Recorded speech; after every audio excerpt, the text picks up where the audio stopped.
जो महापुराण में जब रुद्रों की कथा आती है तो उस रुद्रों की कथा में वर्णन आता है कि भगवान शिव से माता पार्वती जी पूछती हैं, जगत जननी जगदम्बा मां पार्वती जी भगवान शिव से पूछती हैं, भोलेनाथ जी ये बताइए कि आपके तो थोड़े अवतार पृथ्वी पर हुए हैं, आप तो थोड़े रूप में पृथ्वी पर जन्म लिए हो, मृत्यु लोक में आपके इतने अवतार हुए हैं, पर मैं आपसे पूछना चाहती हूँ क्या संसार सागर में कलिकाल में भी कहीं ना कहीं आपकी प्राकट्यता है?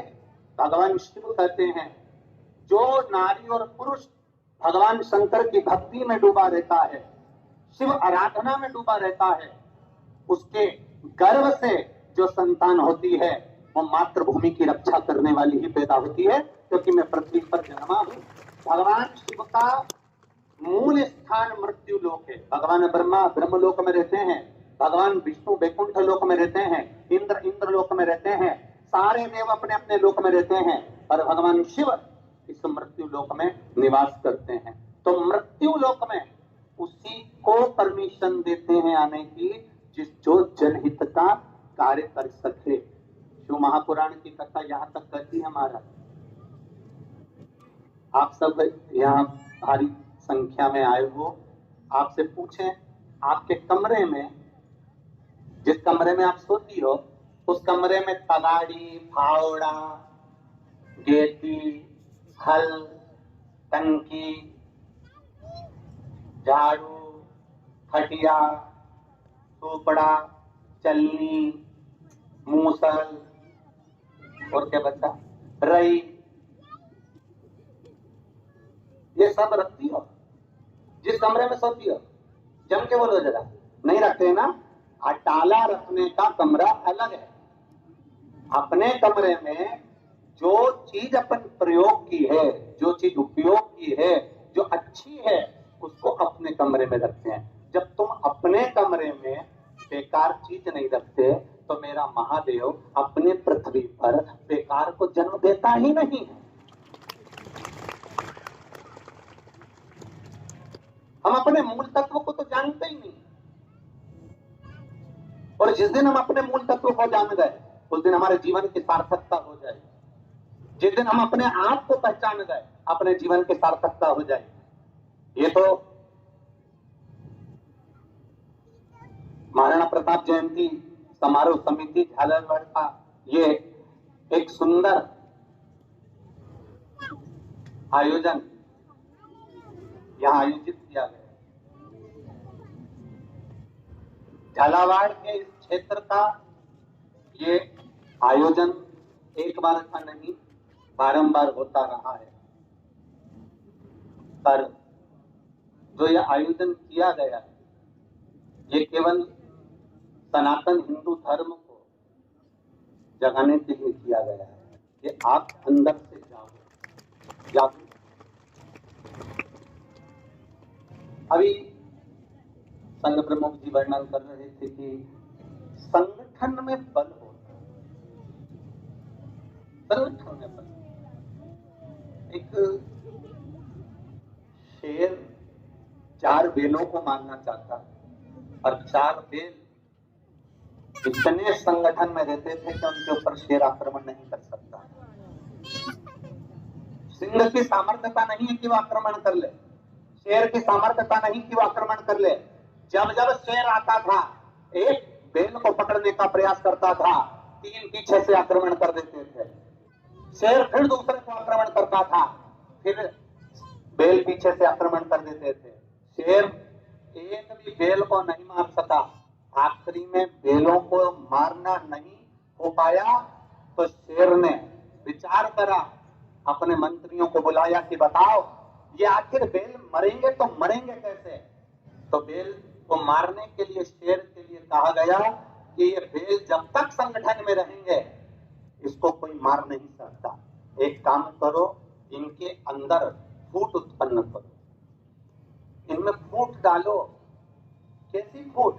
जैसे आज राजनीति के चलते पूरी दुनिया में डली हुई है। तुम ब्राह्मण हो, तुम क्षत्रिय हो, तुम वैश्य हो और तुम शूद्र हो।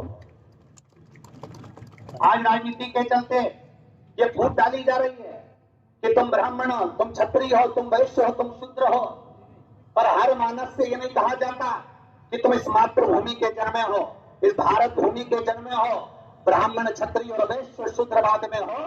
पहले एक सनातन हिंदू हो, इस मातृभूमि पर जन्म लेने वाले हो। मेरे महाराणा प्रताप ने हल्दी घाटी के युद्ध को अपने परिवार के लिए नहीं लड़ा। मेरे महाराणा प्रताप ने हल्दी घाटी के युद्ध को अपने लिए नहीं लड़ा। मेरे महाराणा प्रताप ने हल्दी घाटी के युद्ध को केवल राजपूतों के लिए नहीं लड़ा। मेरे महाराणा प्रताप हल्दी घाटी का युद्ध एक एक हिंदू और सनातनी के लिए लड़ रहे थे, ना कि किसी समाज के लिए लड़ रहे थे। किसी समाज के लिए महाराणा प्रताप युद्ध नहीं लड़ रहे थे। महाराणा प्रताप ने अगर युद्ध लड़ा है तो सनातन धर्म और मातृभूमि की रक्षा के लिए और इस राष्ट्र की रक्षा के लिए लड़ा है। हम इस बेल को मारे तो मारे कैसे? 4 बेल हैं, शेर अकेला पीछे से आक्रमण करता है, सम्मुख नहीं आ पाता है। कहा इनमें फूट डाल दीजिए, फूट डालो। और यदि आपने फूट डाल दी तो ये बेल अलग अलग हो जाएंगे। 4 बेल हैं, ब्राह्मण, क्षत्रिय, वैश्य और शूद्र। आज के जमाने में लोग इनमें फूट डाल रहे हैं। तुम ऊंचे, तुम नीचे, तुम ऐसे, तुम वैसे। ये सोफे के 4 पाए हैं, जिस पे सीवर वाला महाराज बैठा। अगर एक पाया भी अगर इसमें से टूटा होता ना तो महाराज नीचे लुढ़का होता। बोलो सही है कि गलत? हर जम के तो बोलो सही है। अगर एक भी पाया इसमें से टूटा होता तो महाराज नीचे लुढ़क गया होता। 4 पाए पर महाराज बैठा है और 4 पाए पर हमारा हिंदू सनातन धर्म बैठा है। ये ब्राह्मण, ये क्षत्रिय, ये वैश्य, ये शूद्र। इन चारों को जोड़कर चलिए, पर ये आपस में टूट रहे हैं। ये कहते हैं, कोई कहता है मेरा धर्म बड़ा, कोई कहे मेरी समाज बड़ी, कोई कहे मैं बड़ा, कोई कहे मैं बड़ा। भगवान शंकर के चरणों में जो जाता है ना, शिव जी के पास जाने वाला, वहां पर ये नहीं देखा जाता कि ये कौन से वर्ण का है, ये ब्राह्मण था कि क्षत्रिय था कि वैश्य था कि शूद्र था।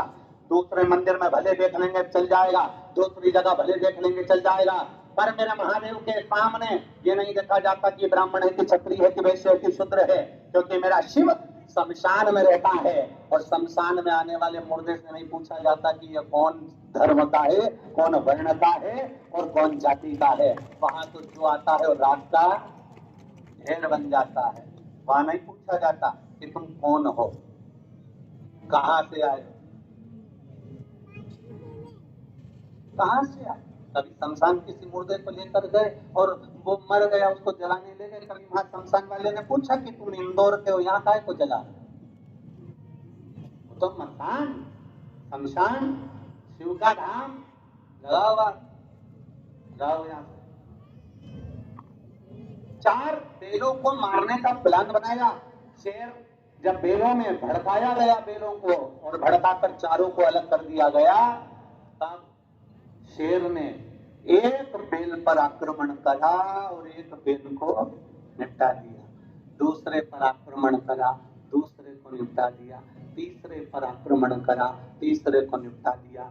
चौथे पर आक्रमण करने से पहले शेर ने बेल से पूछा, तुझे मालूम है तू क्यों मर रहा है?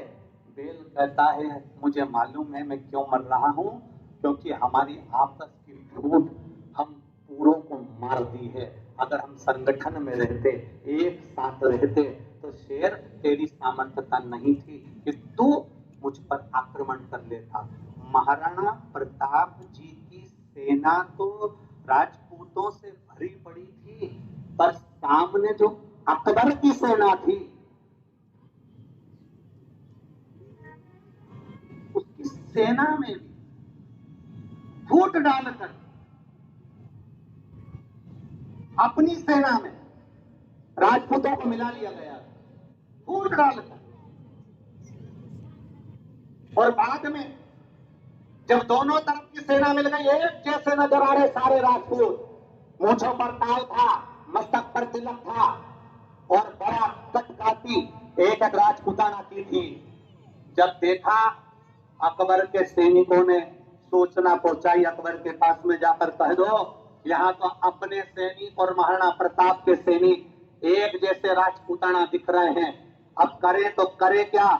अकबर ने उस समय सूचना कर दी कि कह दो भले हमारी सेना के राजपूत मरे, चाहे उस सेना के राजपूत मरे, पर मरेगा तो हिंदू ही, इसलिए मारना चालू करो, चाहे उधर का मरे चाहे इधर का मरे। और दोनों सेनाओं के ऊपर आक्रमण करना प्रारंभ कर दिया। मरेंगे तो हिंदू।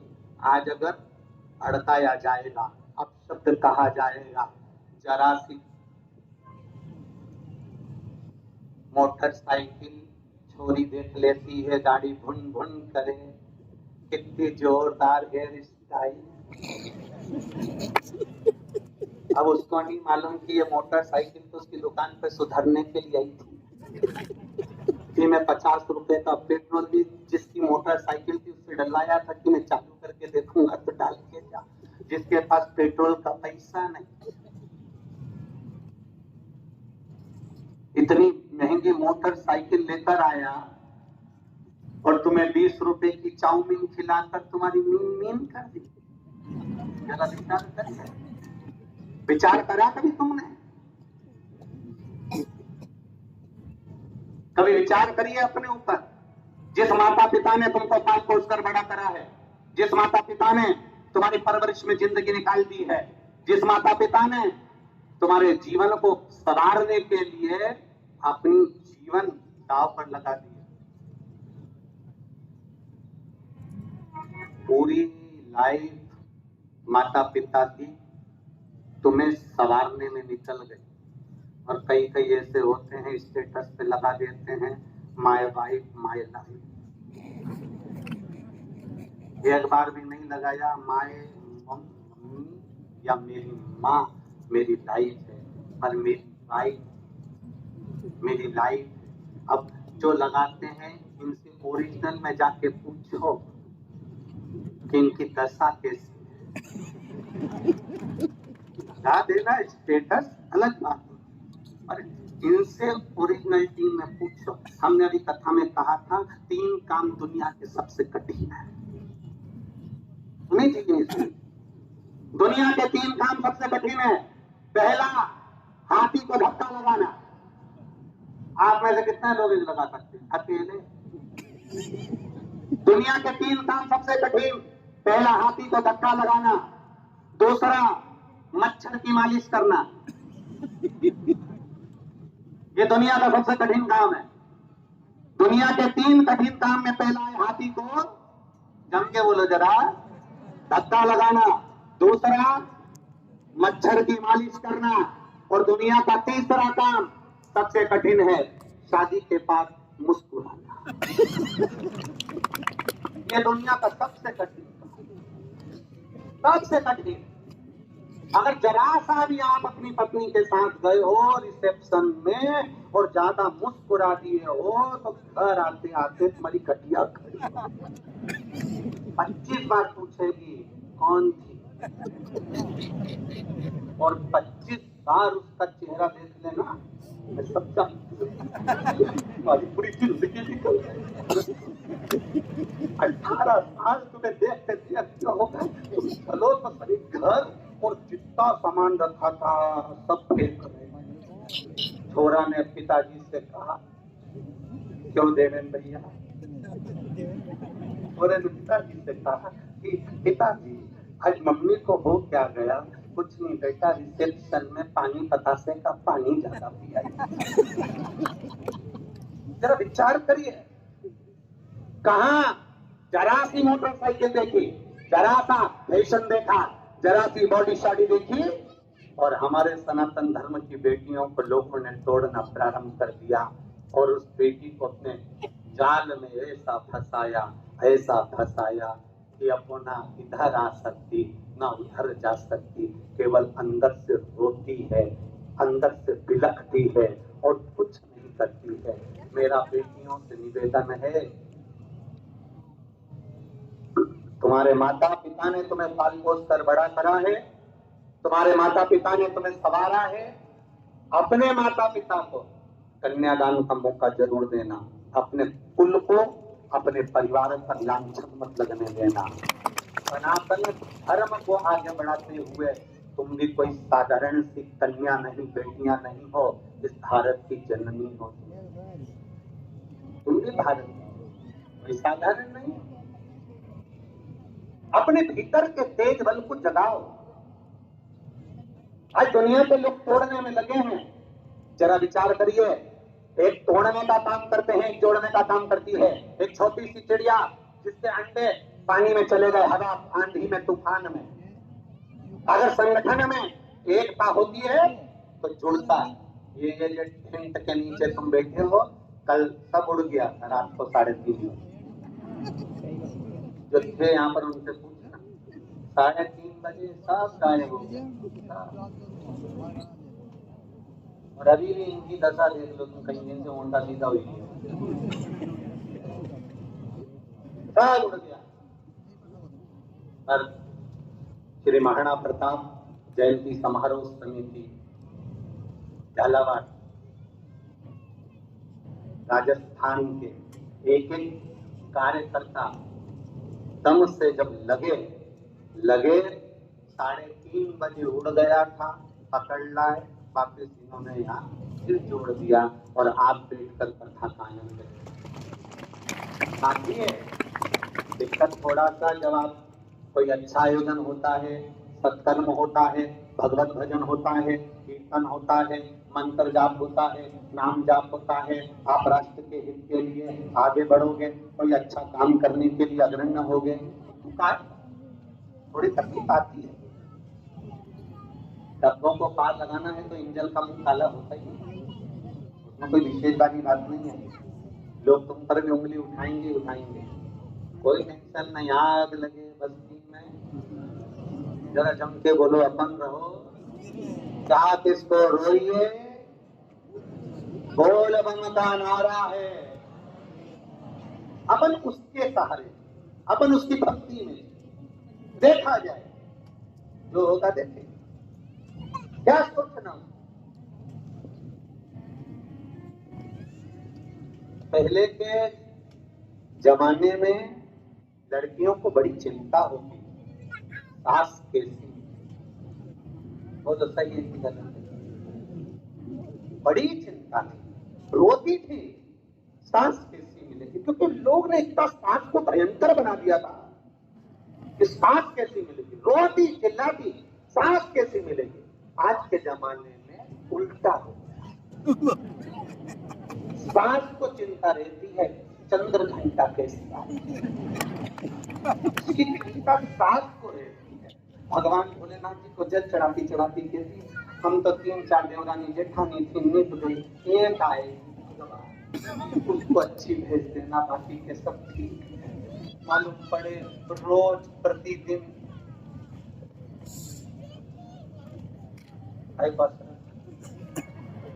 प्रतिदिन नवरात्रि का गरबा करे तो क्या, प्रतिदिन अच्छी में जो आए श्रेष्ठ शिव कथा वर्णन करती है महाराज, भगवान की भक्ति वर्णन करती है। महाराणा प्रताप जी ने किसी एक जातिवाद के लिए नहीं, किसी एक के लिए नहीं, सबके हित के, मातृभूमि के हित के युद्ध लड़ा। आज अपने आप को सौभाग्यशाली समझता हूं जो देवेंद्र सिंह जी, आपने हल्दी घाटी की, महाराणा प्रताप की उस पावन मिट्टी को लाकर हमारा चंदन तिलक लगाया, इससे बड़ा सौभाग्य हमारा नहीं होगा। गौरवान्वित है, चंदन है इस देश की माटी, तपोभूमि हर ग्राम है, हर वाला देवी की प्रतिमा, बच्चा बच्चा राम है। जिसके सैनिक समर भूमि पर गाया करते गीता है, उसी माटी के हल्के नीचे खेली करती सीता है। ये मातृभूमि कोई साधारण नहीं है, इसके कण कण में परमात्मा समाया हुआ है, कण कण में भगवान समाया हुआ है, कण कण में भगवान विराजमान है। जिसके कण कण में परमात्मा समाया, लोग कहते अयोध्या खोदी, उसमें राम जी के अवशेष प्राप्त हुए अवध नगरी के। काशी खोदी, उसमें विश्वनाथ जी के अवशेष प्राप्त हुए। शिव महापुराण, लिंग पुराण, स्कंद पुराण, नर्मदा पुराण, पद्म पुराण, गर्ग संहिता, कूर्म पुराण, ब्रह्म विवर्त पुराण, सारी पुराणे कहती है पूरे विश्व की पृथ्वी को खोद कर देख लो, वहां से भी महादेव प्राप्त होंगे ही होंगे। ये सनातन धर्म की भूमि है जहां शिव तत्व विराजमान है, कण कण में बैठा है। एकजुट होकर जो सुख है वो सुख दुनिया में कहीं नहीं, कहीं नहीं। एकजुटता में जो सुख है वो दुनिया में कहीं नहीं। एक चिड़िया, उसके अंडों को हवा आंधी में पेड़ से नीचे गिर गए, उसको पानी बहा के दे गए, पानियों ने ले जाकर उसको नदी में दिया, नदी ने उसको समुद्र में दिया, समुद्र में वो अंडे चले गए। जब समुद्र में अंडे गए, चिड़िया वापिस आई, आकर देखा तो चिड़िया के अंडे नहीं थे। बड़ी दुखी हुई, मेरे अंडे कहाँ चले गए, मेरे बच्चे कहाँ चले गए। बड़ी रो रही है चिड़िया, आंखों में जल भरा है चिड़िया के। मेरे बच्चे गाय तो गाय कहाँ, चिड़िया रो रही। किसी ने कहा कि तुम्हारे बच्चों को पानी बहा कर ले गया, समुद्र को दे दिया है, आप समुद्र से अपने बच्चे ले सकती हो। चिड़िया समुद्र के पास गई और समुद्र को हाथ जोड़कर बोली, समुद्र देवता आप मेरा बच्चा क्यों नहीं दे देते, मेरा बच्चा, मेरा अंडा मुझे दे दो, मेरा बच्चा मर जाएगा, समुद्र देव आप दे दो ना। समुद्र देव प्रकट नहीं हुए, क्रोध आ गया चिड़िया को। चिड़िया ने अपनी चोंच में पानी भरा, पीछे फेंकना चालू करा, कौवा निकल कर जा रहा। कौवे ने देखा चिड़िया को, क्यों चिड़िया क्या कर रही हो। चिड़िया बोली मेरे अंडे को समुद्र लेकर चले गया, ये मेरे बच्चे को मार देगा, इसलिए मेरे बच्चों को मुझे पाना है, मैं पूरा समुद्र खाली कर दूंगी। कौवा कहता है चिड़िया बावरी हो गई, पागल हो गई, इतना बड़ा समुद्र तेरे चोंच से क्या खाली होगा, ये कभी खाली होने वाला नहीं है। चिड़िया ने कहा कौवा तू भी पक्षी, मैं भी पक्षी, एक ही धर्म के, एक ही वर्ण के, इसके बाद भी तू मेरा साथ नहीं दे रहा और मुझे ज्ञान दे रहा है। जा उड़ जा यहाँ से, मुझे नहीं चाहिए ऐसा ज्ञान, अगर देना है तो साथ दे वरना जा यहाँ से। कौवे ने चिड़िया का साथ दिया, चोंच में पानी भरकर फेंकने लगे, बाकी के पक्षी आ गए, वो भी बैठ गए। ऊपर से गरुड़ जी उड़कर जा रहे थे। गरुड़ जी ने देखा कि हमारे ये इस समाज के लोग कर क्या रहे हैं, ये क्या कर रहे हैं। और गरुड़ जी नीचे उतरे, पक्षियों से पूछा तुम क्या कर रहे हो। कौवे ने कहा इस चिड़िया के बच्चे को, अंडे को कि समुद्र ले गया है, दे नहीं रहा, इसलिए हम पूरा समुद्र खाली कर देंगे। अरे गरुड़ जी ने कहा पक्षियों तुमने सामर्थ्यता नहीं है कि तुम समुद्र खाली कर दो, ये नहीं हो सकता। कौवे ने कहा गरुड़ जी तुम पक्षी होकर हमारा साथ नहीं दे रहे, हमारे होकर हमारा साथ नहीं दे रहे, अगर देना है तो साथ दो, वरना जाओ भगवान विष्णु के यहाँ जाकर बैठ जाओ, उन्हीं के तो सारथी हो, जाओ यहाँ से। गरुड़ जी ने कहा ऐसी बात। गरुड़ जी भी बैठ गए, चोंच में पानी भरकर पीछे फेंके। लक्ष्मी जी ने भगवान विष्णु से पूछा बहुत दिन से ड्राइवर नहीं आया,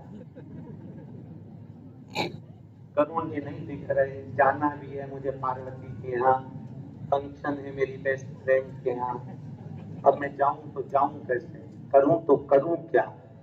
भगवान विष्णु ने कहा हम खुद परेशान हो रहे, हमारे भगत हमको बुला रहे, हम जा ही ना पा रहे। तो गरुड़ जी कहाँ गए पता नहीं। लक्ष्मी जी बोली देख के आओ जरा, जाओ जरा। भगवान नारायण गए, जो जाकर उन्होंने देखा तो गरुड़ जी चोंच में पानी भर रहे थे। करे भगवान विष्णु ने पूछा गरुड़ क्या कर रहे। गरुड़ जी कहते हैं कि चिड़िया के बच्चे को समुद्र ले गया, दे नहीं रहा, इसलिए हम पूरा समुद्र खाली कर देंगे। भगवान विष्णु ठाका लगाकर हंसे, इतने विशाल समुद्र को कैसे खाली कर सकते हो। इतने में गरुड़ जी ने कहा देना हो तो साथ दो, वरना जाओ लक्ष्मी जी से पांव दबा, ज्ञान मत दो। जरा सा व्हाट्सएप पे एक मैसेज डाल दो, जरा सा फेसबुक पे एक मैसेज डाल दो, ज्ञान देने वाले ढेर सारे मिल जाएंगे। भैया तो एक काम करें, 3 दरवाजे हैं, इसकी जगह एक दरवाजा दीवार तोड़ के और निकाल दो, ज्ञान दे। भैया गर्मी तेज पड़ रही है, कलश यात्रा निकालेंगे, लोग आएंगे कि नहीं आएंगे? भैया ऐसा हो रहा है, ज्ञान देने वाले ढेर मिलेंगे, पर यहाँ करुण जी कह रहे हैं भगवान विष्णु से देना हो तो साथ दो, ज्ञान मत दो, और नहीं तो जाओ लक्ष्मी जी से चरण दबाओ। भगवान तुरंत उसी समय पर चालू हो गए, सुदर्शन उठाया, समुद्र को फेंकने वाले थे, समुद्र हाथ जोड़कर चिड़िया के बच्चे को लाकर दे दिया। एक चिड़िया पूरे समुद्र को सुखाने की सामर्थ्यता रखती है, एक सनातन हिंदू पूरे राष्ट्र के उत्थान करने की सामर्थ्यता रखता है, जैसे महाराणा प्रताप है। जैसे महाराणा प्रताप ने क्या, एक अकेला शेर और इतनी बड़ी मुगलों की सेना,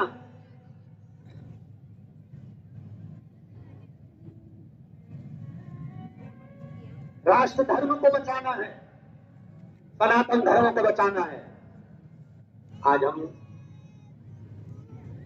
कार्यक्रम होते हैं, बड़े बड़े होते हैं, लोग समाजों में विभक्त होते चले जाते हैं। ये केवल झालावाड़ के इस राजस्थान की भूमि का श्री महाराणा प्रताप जयंती महोत्सव नहीं है, ये समस्त सनातन धर्म का एक अनूठा आयोजन है, जिसमें महाराणा प्रताप जी ने आपको एक टेंट के नीचे 7 जात के आदमी को लाकर बिठा दिया है। यहाँ हर धर्म का, हर जात का, हर व्यक्ति विराजमान, और यही तो है शिव भक्ति में। जैसे ये नहीं देखा जाता कि आप ब्राह्मण हो, क्षत्रिय हो, वैश्य हो, शूद्र हो, उसी तरह वीरों की उस आनंद में, वीरों की जयंती में, वीरों के उत्सव में ये नहीं देखा जाता कि आप कौन है। ये एक खतरा है। मंत्र तो बहुत सारे हैं,